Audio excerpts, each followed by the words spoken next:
Alright, so good morning. Welcome to part two of the Lost Begotten Constitutional Electoral College debunk.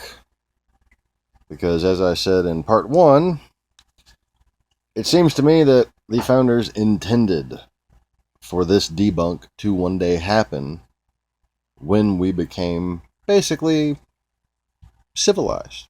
When we became an enlightened country, a complete nation, inclusive of all the people that seemed destined to come here at the time, and assuming that our forefathers were aware of what was going on in the world at the time, chances are they were,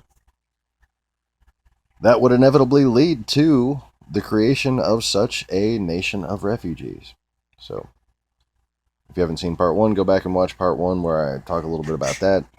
And now I'm going to go right into knowing this and knowing that the writer was a meticulous person, how he intentionally made this misinterpretable to appease the slave owning lord types of the time, but so that one day we could liberate ourselves from the Electoral College and prove that they were basically intended to be errand boys by the actual letter of the law of the Constitution. And to a recent troll, this also proves that in the Constitution there is a popular vote. Now, the reason why you know that there's a popular vote is because that's what being elected means. So as soon as you see the word "the president shall be elected," you know that they're going to be elected. Being elected means being elected. And there's no other case in which it means being chosen by a little club of people. Okay? It means being elected. It means a popular vote. Now, these things weren't written down, both for the reasons previously stated, and because you shouldn't have to point out the obvious. Because the very idea of the Electoral College, how we seem to think it's supposed to work, is stupid. Okay? So, if you can prove that they only left out the stupid things, the things that should be just painfully obvious, so obvious that they shouldn't have to write it down, okay, then it kind of proves this interpretation that I'm about to give you, which is, an interpretation minus the stupid. So, I'm just going to read the whole of Article 2. First three clauses at least. So, Article 2, Section 1, the executive power shall be vested in the President of the United States of America. He shall hold his office during the term of 4 years, and together with a vice president chosen for the same term, be elected as follows. Now, it says, he shall be elected, right?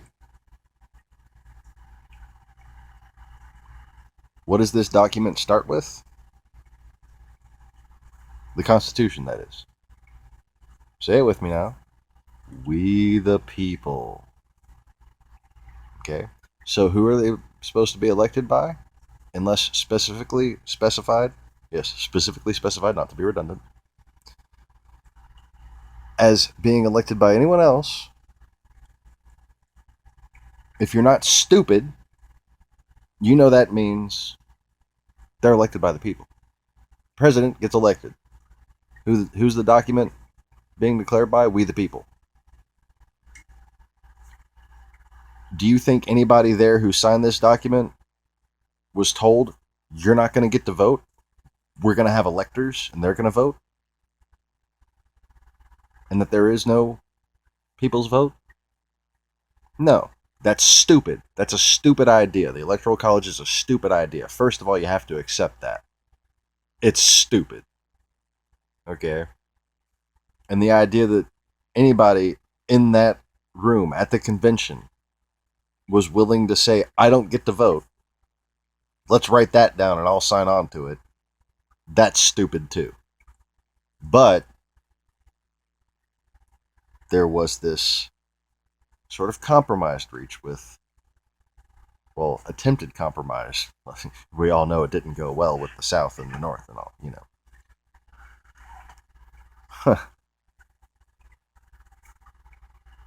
And it seems that they said, okay, well, the Electoral College is there to protect us from tyranny, and it gave a lot of good qualities to Electoral College. Now, again, I am somewhat of a proponent of the Electoral College if it serves its purpose, if these people are there to do due diligence and deliberation, and if we find some way to restrain how much the electoral victory is completely delegitimized by the size of the popular victory. Okay? But, hate to tell you, according to the Constitution, they don't have the right to do that either. Even though that sounds like a good idea to me. Okay? Like, for instance, now to stop Donald Trump. Even though Hillary got the popular vote, so I'm just going to keep talking. Keep reading. Just keep swimming. Cigarette. Coffee. Brain, food, sticks, and jugs. And melons. No. Alright, so. The president shall be elected as follows. Each state shall appoint, in such a manner as the legislature thereof may direct, a number of electors equal to the whole number of senators and representatives to which the state may be entitled in the Congress, but no senator or representative, person holding an office or trust or profit under the United States, shall be appointed an elector. Okay, so, did it say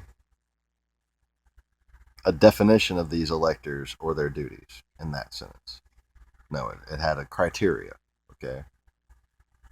It had how these people are to be selected and who can't be an elector, okay? It did not say anything that contradicts we the people shall elect a president, okay? And I'm well aware that for some reason rooted in the fascist plutocracy that's been trying to take over this country since it was born, the preamble has never been considered in any legal arguments about the Constitution. I think this might be why. And let me, for the record, state that I was definitely wrong about it being Article 4, Section 2. It's Article 2, Section 4 about the whole the duty of where the electors take their duties.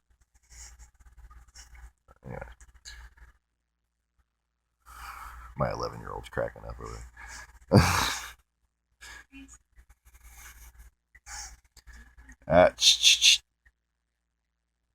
This is serious. Okay. So,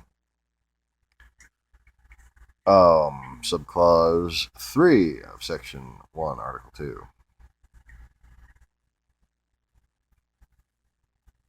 Or wait, what?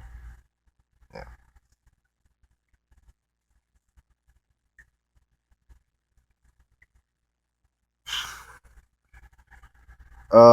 The electors shall meet. Okay, so here we get into the duties of the electors. Get all up in that duty. The electors shall meet in their respective states and vote by ballot for 2 persons, one of whom shall at least of whom one at least shall not be an inhabitant of the same state with themselves. Okay. And of the And they shall make a list of all the persons voted for, and of the number of the votes for each. Okay, so the electors, they get to vote. Because they're people, aren't they? Now, where does it exclude a popular vote? In a document that is by we the people. There has been no exclusion. The electors, they get to vote.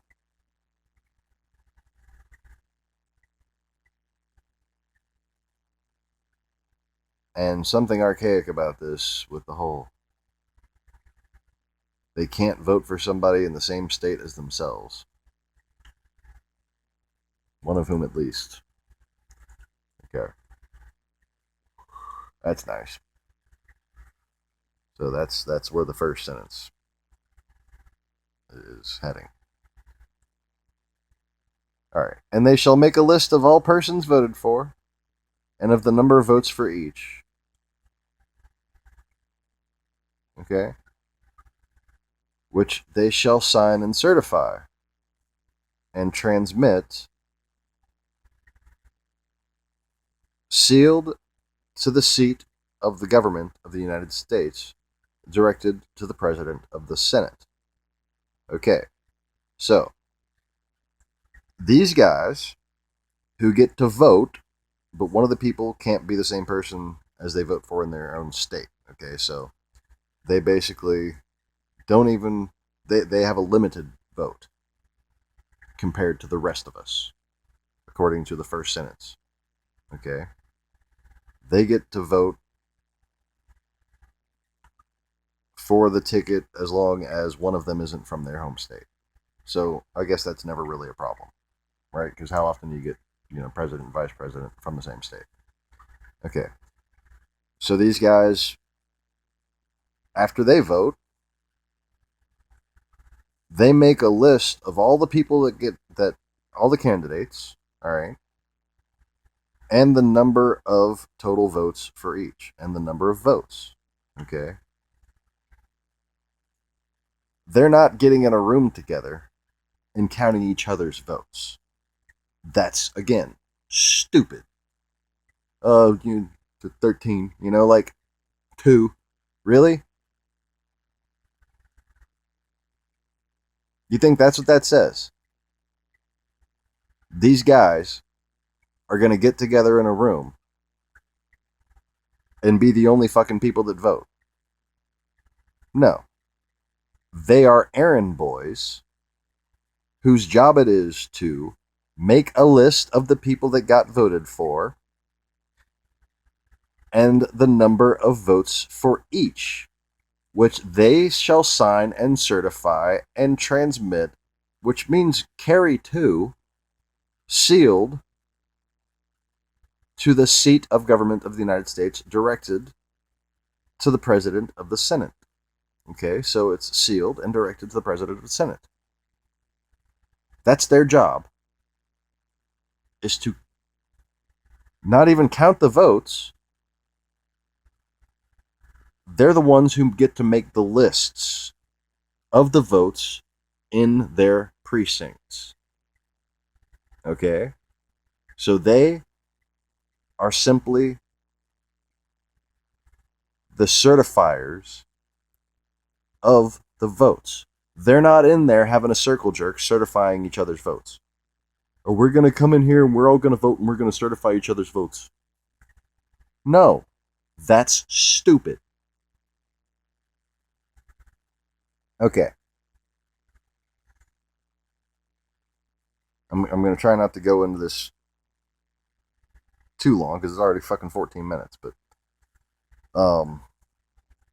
if there's anything that somebody finds that contradicts this later on, which I've already looked, feel free to comment and I'll make another video explaining. But okay, so where was I? transmitted is directed to the President of the Senate. The President of the Senate shall, in the presence of the Senate and House of Representatives, open all the certificate, and the votes shall be counted. So, does it take a room full of people to count to 270? No. Their jobs at this point are to total up the popular vote as presented to them by the electors. Okay? Notice, the word college hasn't even fucking popped up, has it?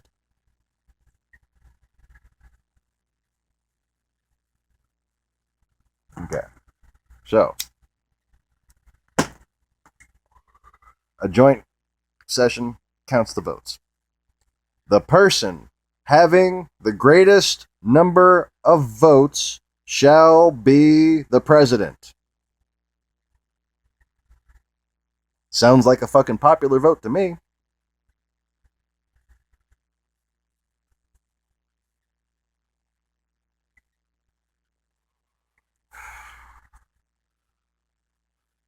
Calming down my stress level. Reducing the amount of bad words. Trying. Bit pissed off. Because the supposed job of the Electoral College, you know, I think they need to do it, but it doesn't look like they're going to do it. But if they're not even going to do that job, the question is, do they even really have a job? The answer is no. So, there was a comma at the end of that. The person having the greatest number of votes shall be the president, if such a number be a majority of the whole number of electors appointed and have an equal number of votes, then the House... Wait, no. I skipped. Fuck. No, there's something wrong. Okay, so that's the end of that thought. Alright. So the person having the greatest number of votes shall be the president, if such a number be a majority of the whole number of electors appointed. And if there be more than one who have such majority, that be the majority of the electors, and have an equal number of votes, mentioned separately from the majority of electors. Okay, so here we have again, votes is mentioned separately from electors, implying that there is a popular vote to be counted here.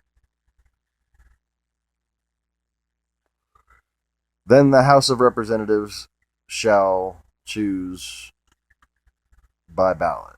Okay, so that's where we get to the whole next phase of the process that I'm not trying to discuss on this one. But, so here we have the issue of whether or not the Electoral College is a standalone body that alone elects the president, or whether or not there is a popular vote that the Electoral College is supposed to be the tiebreaker on. So,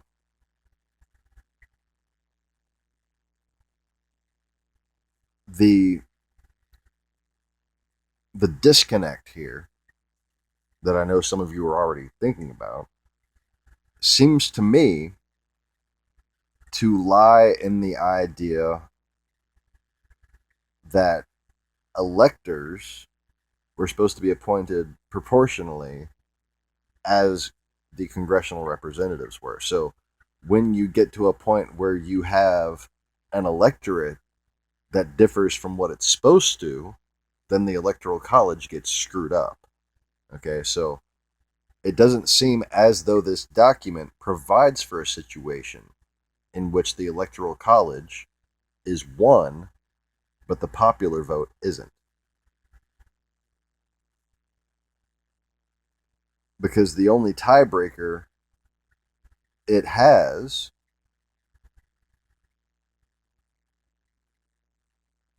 is if there's more than one who have such a majority and have an equal number of votes.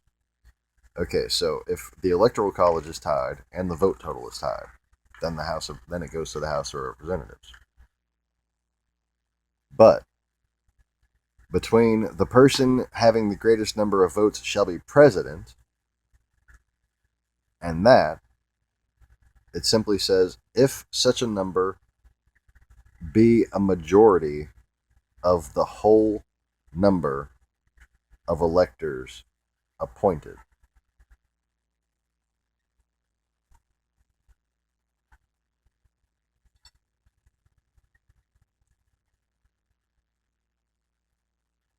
I know what we think that means,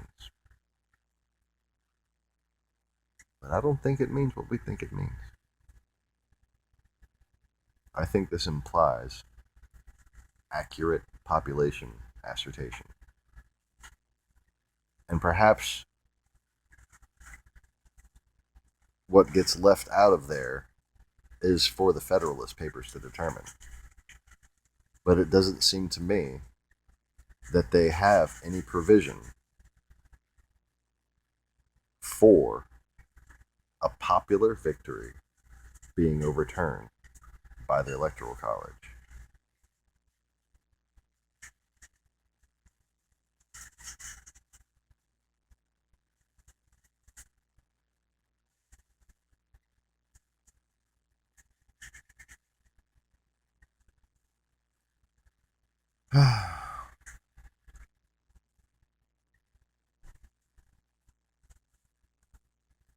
So,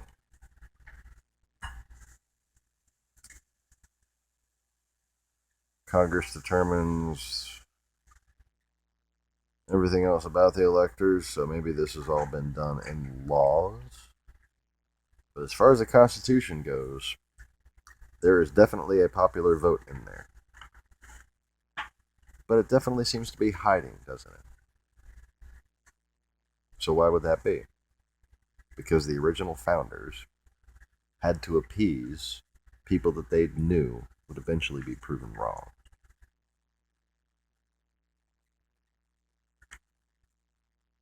And, well, apparently the Civil War wasn't enough to do it. But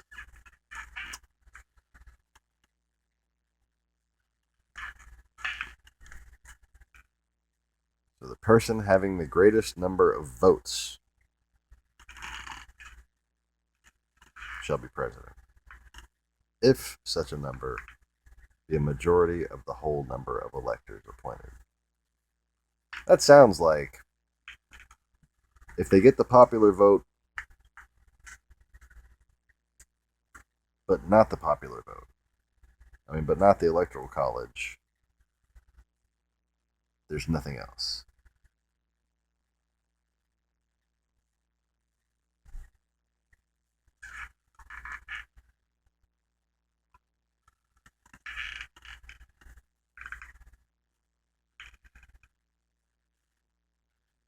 A quorum.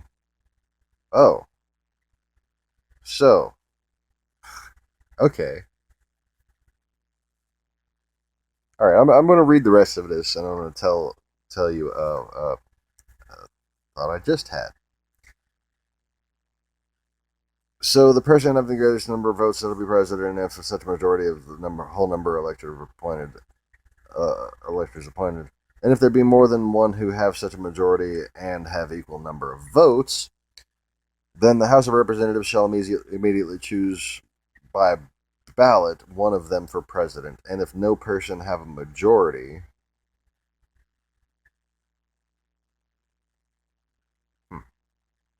then from the 5 highest on the list. Man, talk about ambiguity. Like, they're really, this is really not very clear. And from the highest, except for like in the little procedural details. Then from the 5 highest on the list, the said House shall in like manner choose the president. But in choosing the president, the votes shall be taken by states, the representation from each state having 1 vote. A quorum for this purpose shall consist of a member or members from 2/3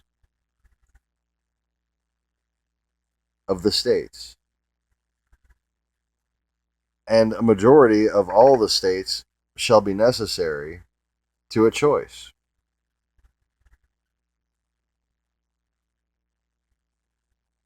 So this is saying that all states' rights are not important. Okay? Just bear that in mind. We get to choose a president without even all the states being represented. If the popular vote fails. Okay?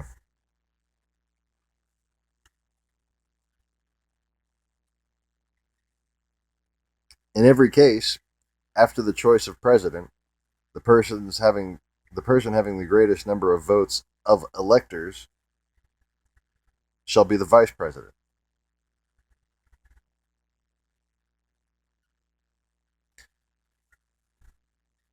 Does that mean Donald Trump's going to be the vice president? If you follow this, that's exactly what that means.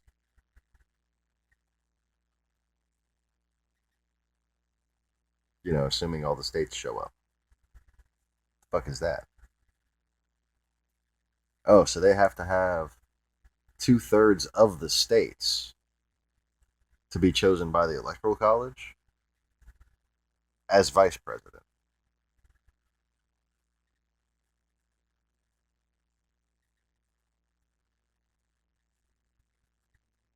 In every case after the choice of president. Okay. Yeah, a quorum shall consist of a member or members from 2/3 of the states, and a majority of all the states shall be necessary to a choice.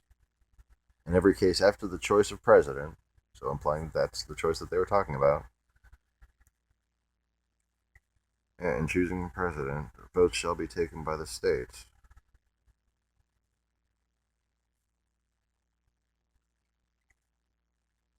If nobody wins the popular vote. So, according to the Constitution, Hillary Clinton is president.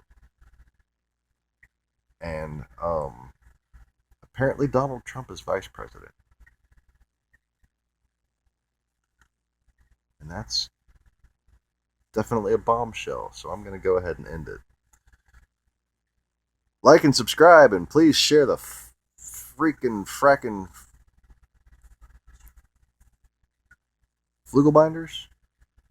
Yeah, share the Flugelbinders out of this video. Peace.